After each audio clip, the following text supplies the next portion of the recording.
Je remercie tous les amis venant d'autres pays et tous ceux qui vont nous suivre pendant la présentation de cet exposé par Skype et d'autres moyens.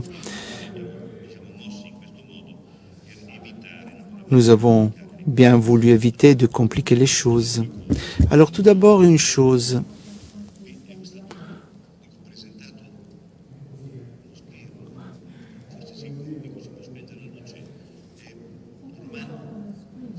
Alors, quelques aspects techniques. Romano, tu as vu cette photo? On a fait cette photo en 1988, mais c'est par hasard qu'on a mis cette photo.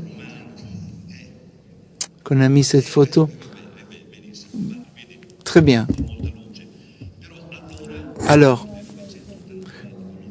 pardon, pas 88, mais 98. On avait présenté donc cette conférence. Bon, c'est un souvenir, c'est une image qu'on a présentée par hasard. Mais nous fêtons en ce moment 20 ans. 20 ans d'activité, comme l'a très bien rappelé Monsieur le Président, comme l'a rappelé Monsieur Fabio Roversi Monaco. À l'époque, il était le président de l'Université de Bologne. Il a donné vraiment beaucoup d'essor à la naissance d'Alma Laurea. Je ne peux pas oublier que nous avons fêté le 900 ans de l'Université de Bologne et cela a représenté un grand encouragement dans le but de réaliser une base de données importante, telle que la base de données que nous avons mené à bien avec des documentations très fiables, et je veux bien remercier toutes les personnes qui ont travaillé avec nous et qui sont à la base du succès d'Alma Laurea. Nous, au début, on n'avait que 2-3 personnes et aujourd'hui, on est une entreprise, si vous voulez. On est une société, on est, comment dirais-je, on a une entreprise de quelques 60 personnes.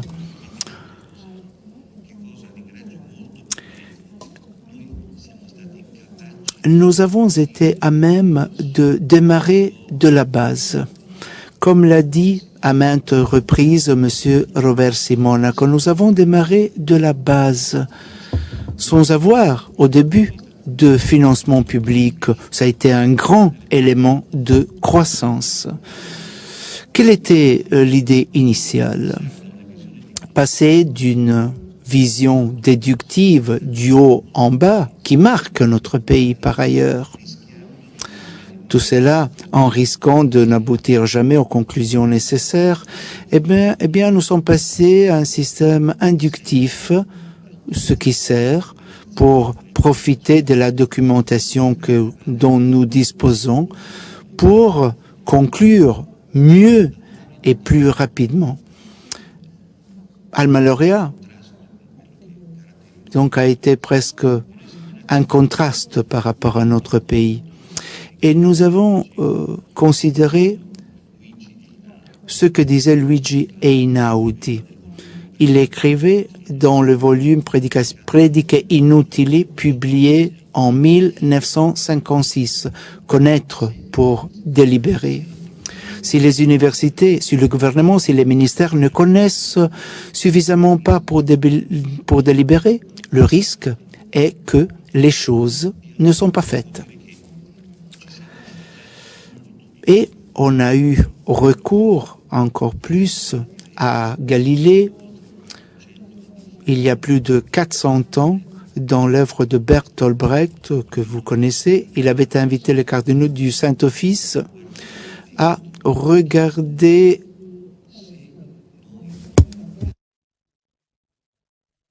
dans les lunettes. Si on ne le fait pas, on ne parvient pas à comprendre ce qui arrive dans notre pays.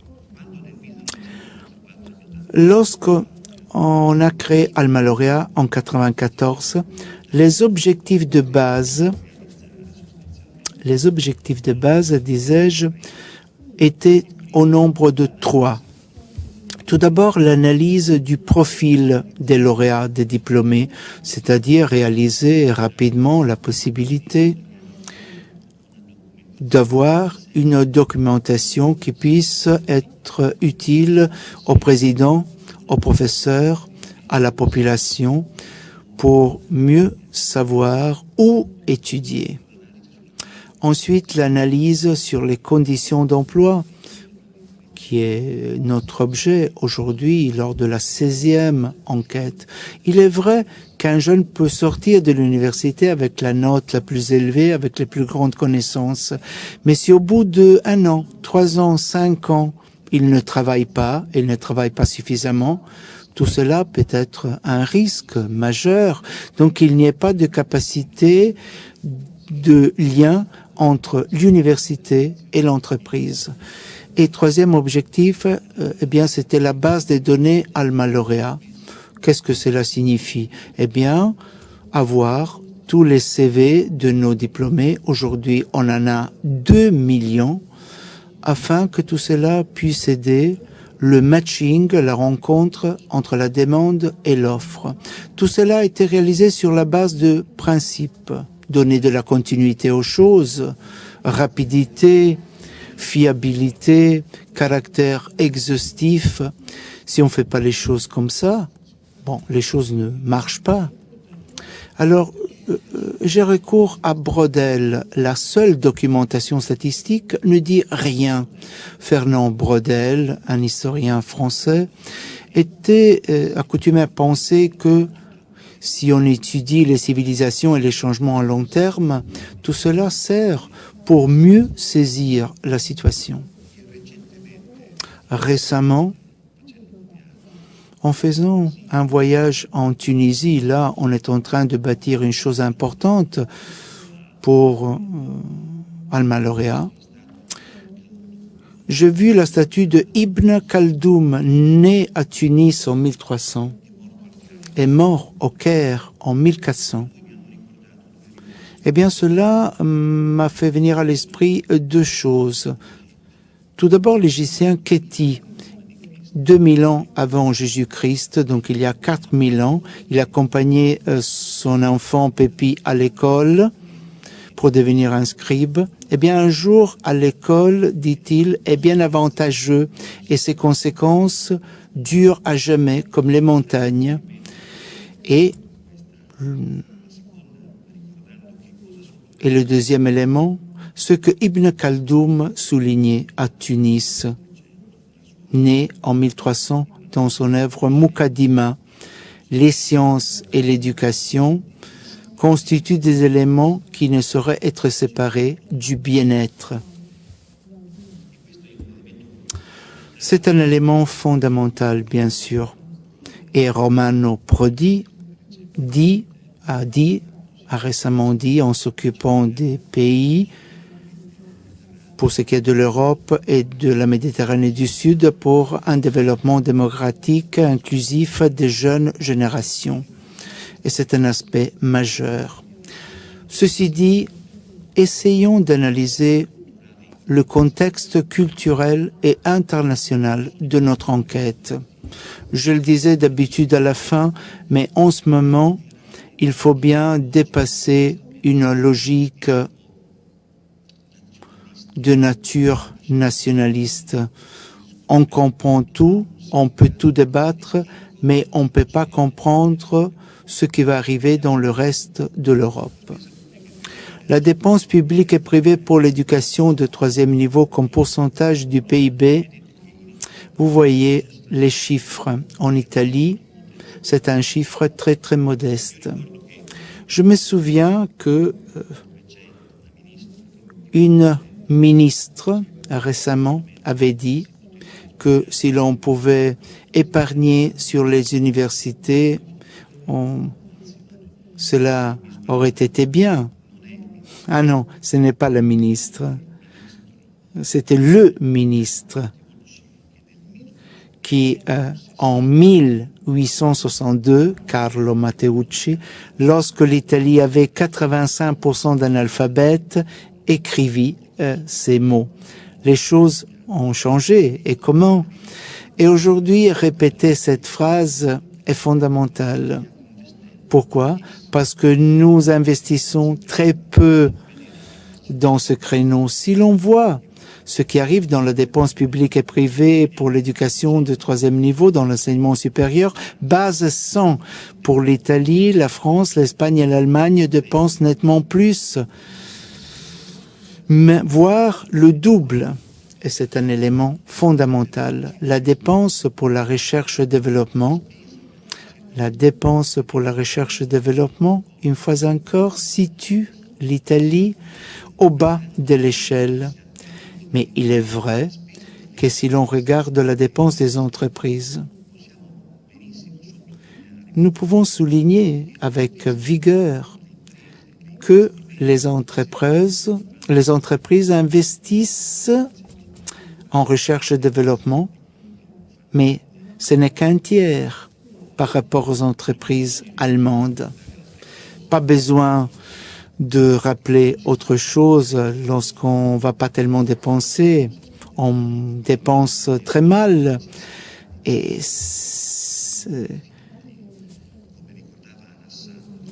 Anaxandre, premier siècle, manuel pour l'exercice du commandement, Petruccelli, ancien président de Bari, disait: il appartient à un bon général de mettre les frères aux côtés des frères, des amis aux côtés des amis. Lorsqu'il y a un péril, la personne proche lutte avec plus de courage.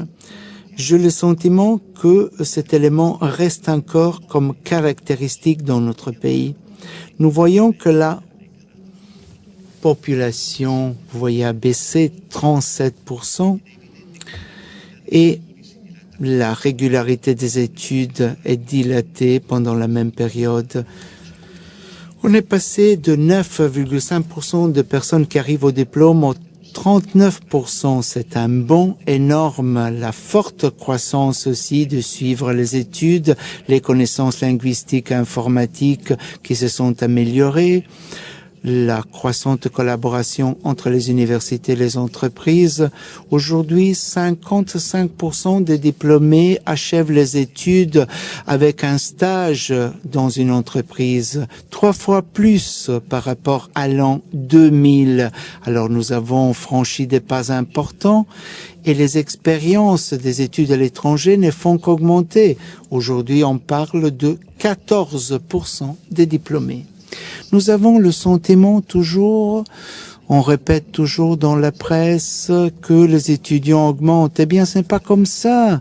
Non, la population qui va à l'université fléchit suite à la baisse démographique, suite à la diminution des inscrits dans l'âge adulte. Le passage de l'école secondaire à l'enseignement supérieur, on a 10 points de moins. Suite aussi à ce que le média dise, donc l'inutilité présumée de l'enseignement supérieur, la difficulté croissante de beaucoup de familles à faire face aux coûts directs et indirects de l'enseignement supérieur, sans qu'il y ait une bonne politique du droit à l'étude, exception faite pour notre région.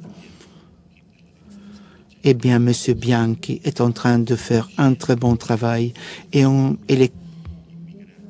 ensuite les immigrés et les fils d'immigrés. Alors, si cela est l'arrière-fond, voyons ce qui arrive pour la population adulte. C'est une image que je montre souvent. Population adulte entre 55 et 64 ans d'âge. Nous avons une population adulte qui ne représente que 11% des adultes de 55 à 64 ans. Eh bien, 11% dispose d'un titre universitaire.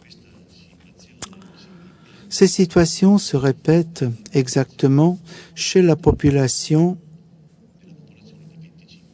25-34.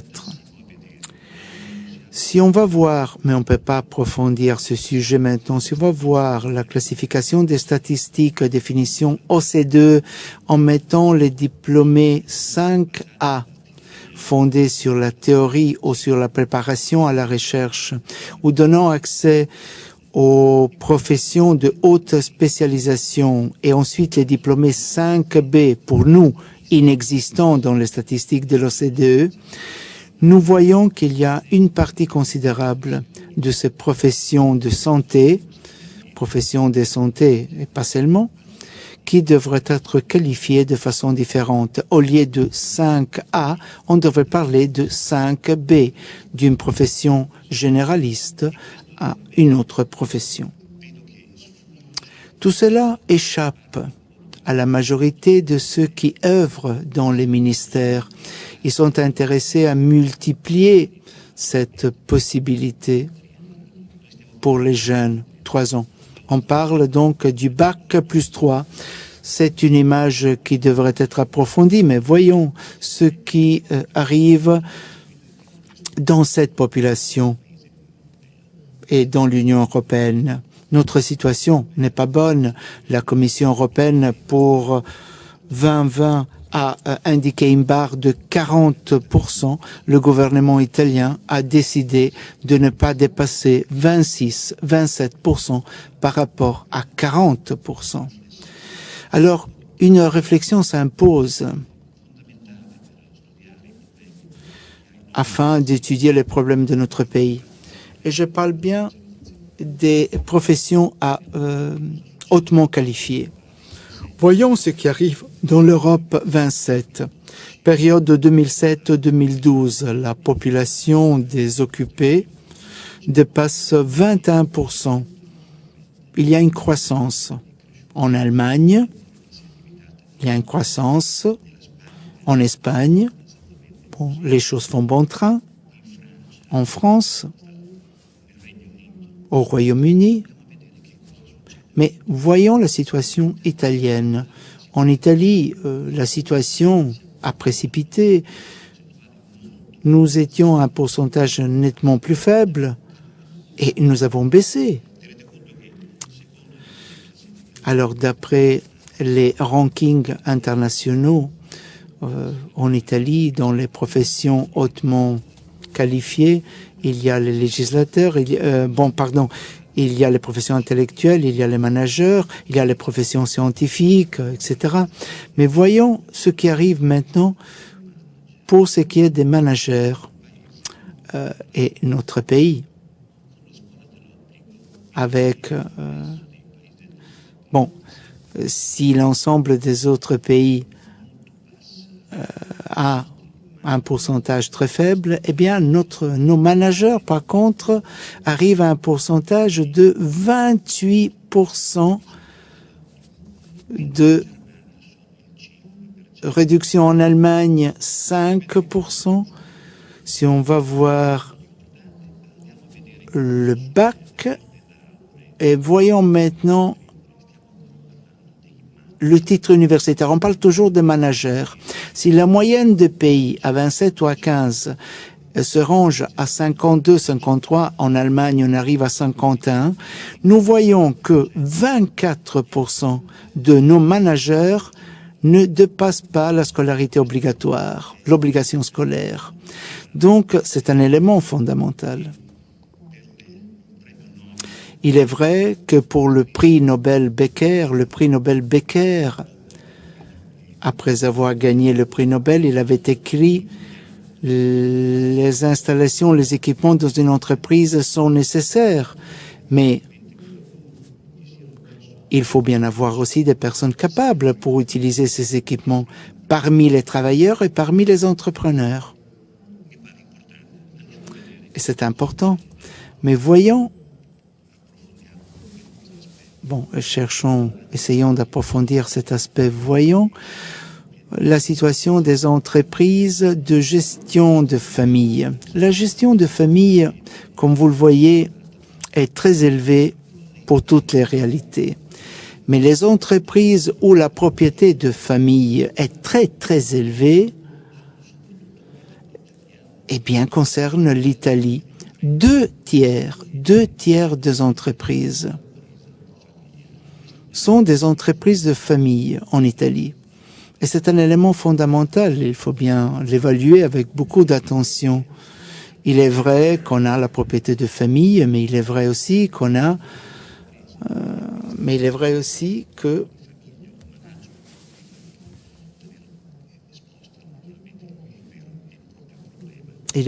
tout cela pose toute une série de problèmes. Voyons une documentation de l'OCDE récente. Voyons la situation en établissant des comparaisons entre les diplômés, les docteurs par sciences.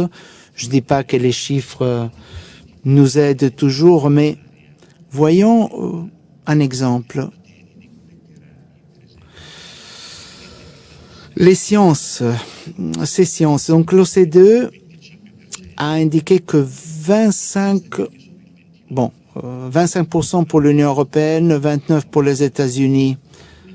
Lorsque Bloomberg avait déclaré l'été dernier qu'il était très préoccupé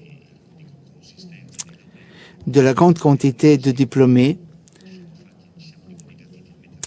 nous nous sommes amusés en voyant les domaines techniques et scientifiques.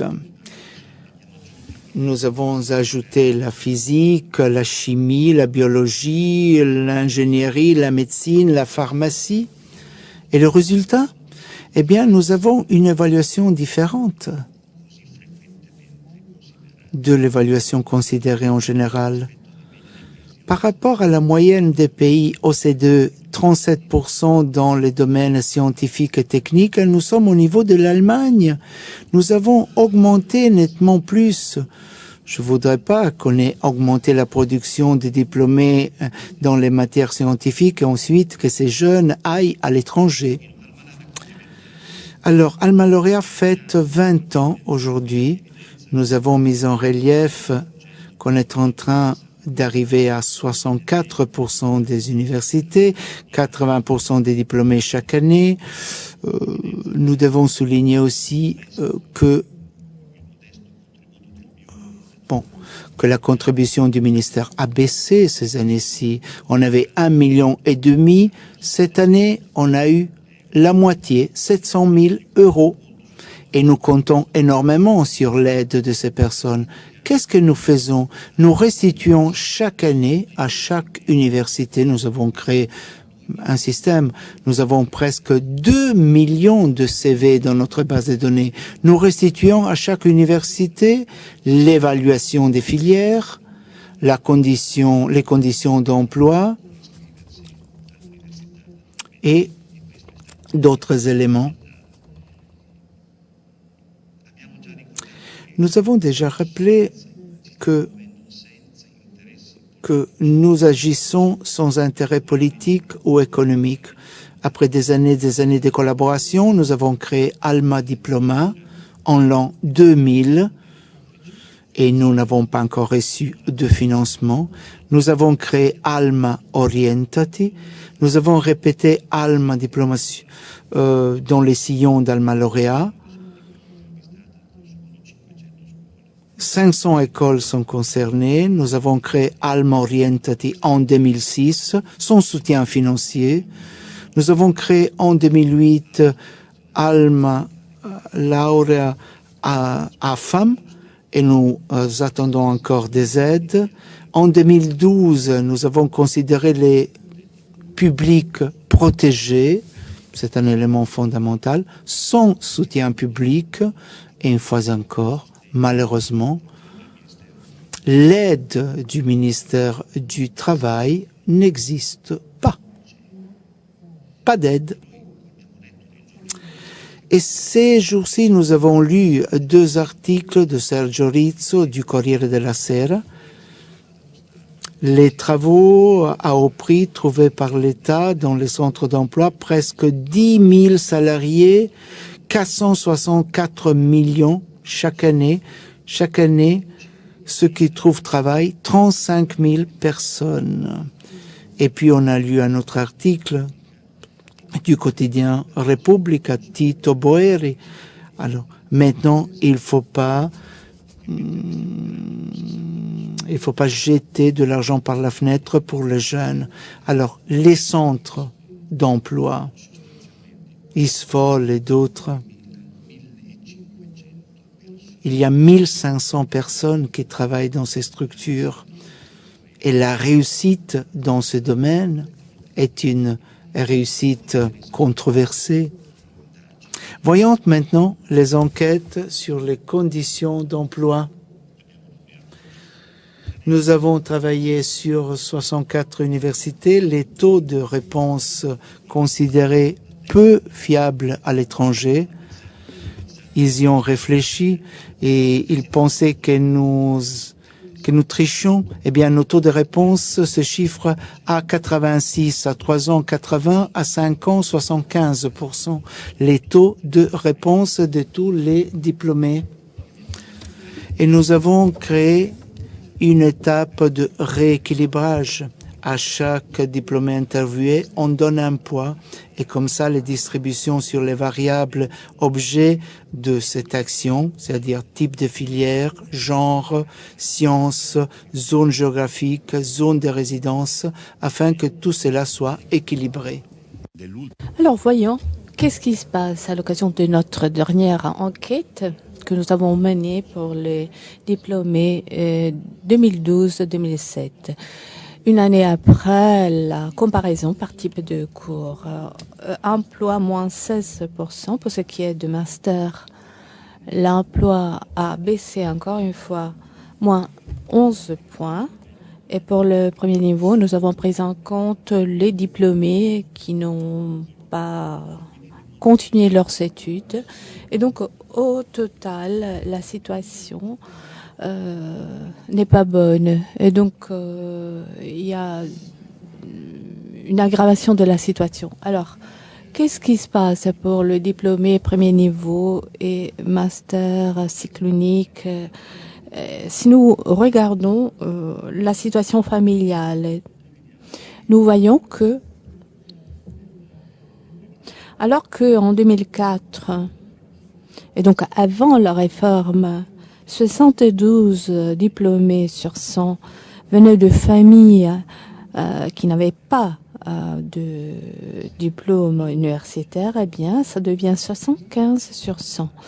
Pour ce qui est de diplômes sur 3 ans, pour ce qui est de diplômes sur 5 ans, ça fait 70%.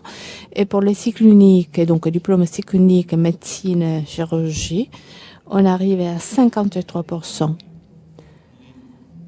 C'est là, et je me permets de citer Slyker, le directeur de l'OCDE, les systèmes de formation doivent nous préparer pour des emplois qu'on n'a pas encore créés, pour des technologies qu'on n'a pas encore inventées, donc pour des problèmes qui ne se posent pas encore. Et donc pour moi, c'est un élément de taille, parce que cela nous donne matière à réfléchir. Passons cette diapo, essayons de voir qu'est-ce qui se passe, quels sont les avantages qui viennent des expériences d'études à l'étranger. Ceux qui ont étudié à l'étranger, eh bien, travaillent plus 9% par rapport aux autres collègues une année après le diplôme. Les stages que l'on a fait tout au long des études universitaires, ce qui a augmenté, comme je viens de vous le dire au début de ma présentation. En l'an 2000, c'était 9 personnes sur 100. Aujourd'hui, ça fait 55. Et donc, les stages, à conditions égales, eh bien, vous garantissent davantage et bien mieux. Je passe rapidement des diapos parce que je n'ai pas le temps pour les illustrer. Je voudrais vous parler des tendances pour ce qui est de l'emploi après une année et après 5 années du diplôme. Eh bien, on raconte toujours que le diplôme universitaire ne sert à rien. Nous avons bien dit qu'il y a des choses qui ne marchent pas bien. Mais attention, le diplômé travaille toujours davantage que la personne qui a un bac, tout simplement. Et donc, avec un pourcentage considérable, même par-delà le baisse que nous enregistrons. Qu'est-ce qui se passe donc pour les résultats en termes d'emploi après une année et après 5 ans? En bonne et due forme, après 9 ans de diplômés, nous avons pris en compte les diplômés premier niveau et cycle unique. Le taux de chômage se chiffrait environ à 8%. L'année dernière, il faut le reconnaître, c'était 6%, et donc le taux de chômage a augmenté, mais c'est encore assez faible. Les personnes qui ont un emploi stable, eh bien, ont augmenté. Et pour ce qui est des rémunérations,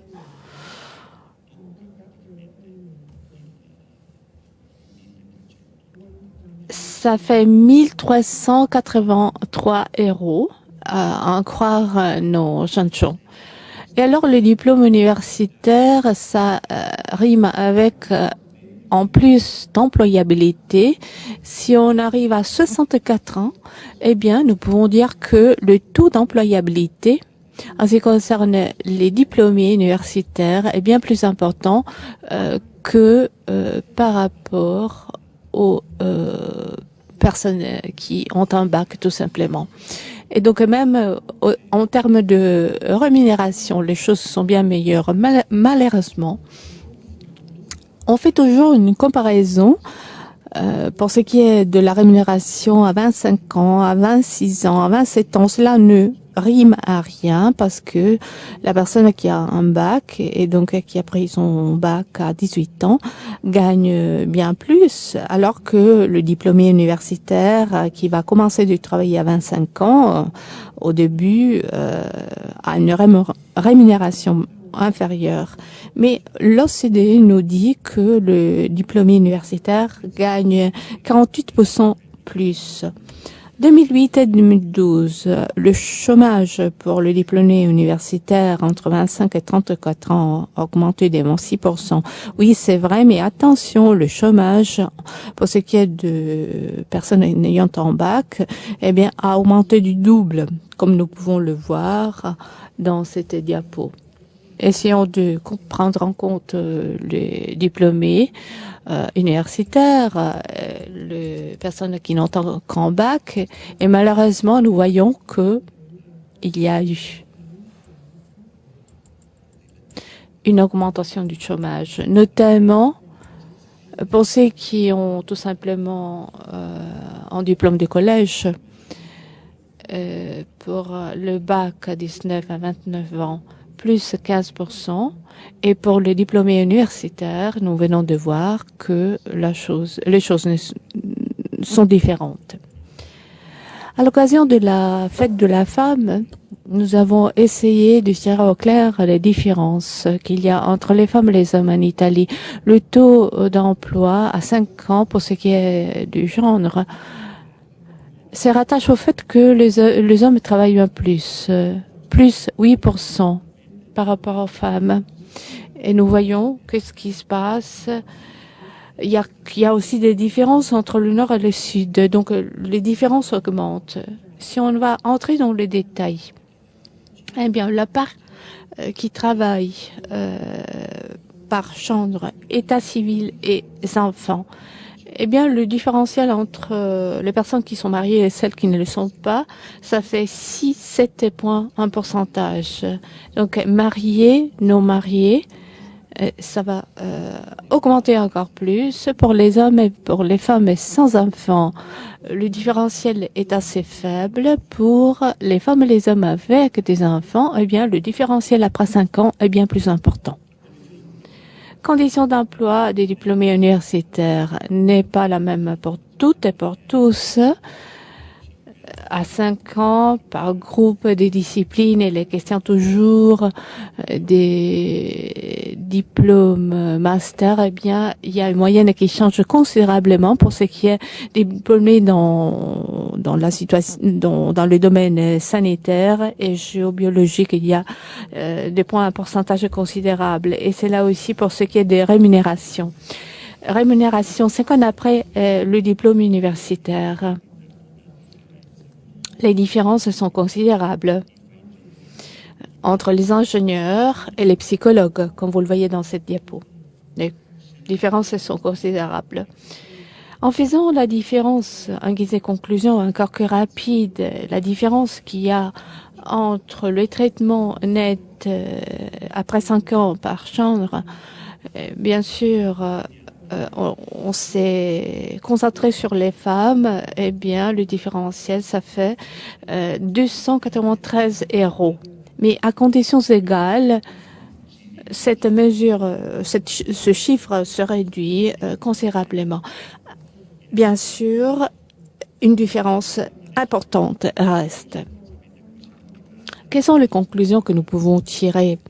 Nous avons présenté aux recherches, tous les documents s'y rattachant.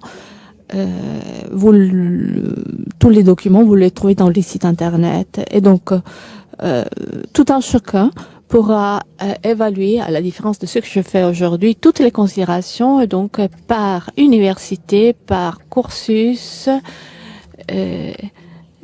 avec les différences qu'il y a entre le Nord et le Sud et ainsi de suite. Alors, en guise de conclusion, nous avons fait des choses importantes. Nous avons ouvert de nouveaux sièges.